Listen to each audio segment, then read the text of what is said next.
ঠাণ্ডা লাগিছেনে ৰাইজসকল? ভাতো খাবলৈ মন নাই, ৰুটিও খাবলৈ মন নাই। সেইটো কাৰণে আটা এলদা আছিলে, 2টা ৰুটি হ'লহেঁতেন।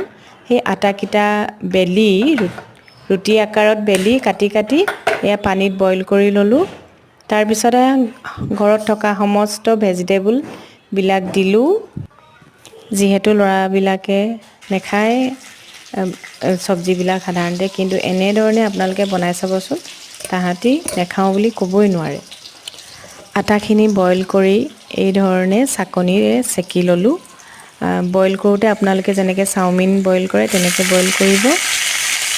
আৰু অকণমান ৰিফাইন তেল এচামুচমান দিব। এয়া কেৰাহীত ৰাইচ ব্ৰেন অইল দিলোঁ, দি নহৰু কেইফুটামান তেলত দি মেলি আৰু সকলো ভেজিটেবলবিলাক দি পূৰা লৰাই দিলোঁ।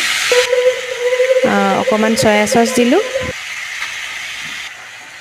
তাৰপিছতে অকণমান জালুকৰ গুড়ি দিলোঁ। অকণমান নিমখ সোৱাদ অনুযায়ী আপোনালোকে দিব। তাৰপিছতে দি দিব আপোনালোকে বইল কৰি ৰখা আটাৰ নুডলছখিনি, ঘৰতে বনোৱা। আকৌ যদি মেগী মছলা আছে মেগী মছলা দিব, নহ'লে অন্য আপোনালোকে ভাল পোৱা মছলা দি দিব। টমেট' চচ অকণো দিব পাৰে।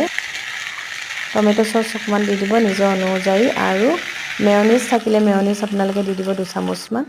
তাৰপিছত লৰাই আৰু ধনিয়া অকণমান দি গৰমে গৰমে পৰিৱেশন কৰকচোন। এয়া মই আমাৰ ডাঙৰ বেটাক খাবলৈ দিছিলোঁ, সি খাই বহুত ভাল পালে। আপোনালোকে এদিন ট্ৰাই কৰি চাব, ঠাণ্ডা দিনত এনেধৰণেই খাব পাৰিব।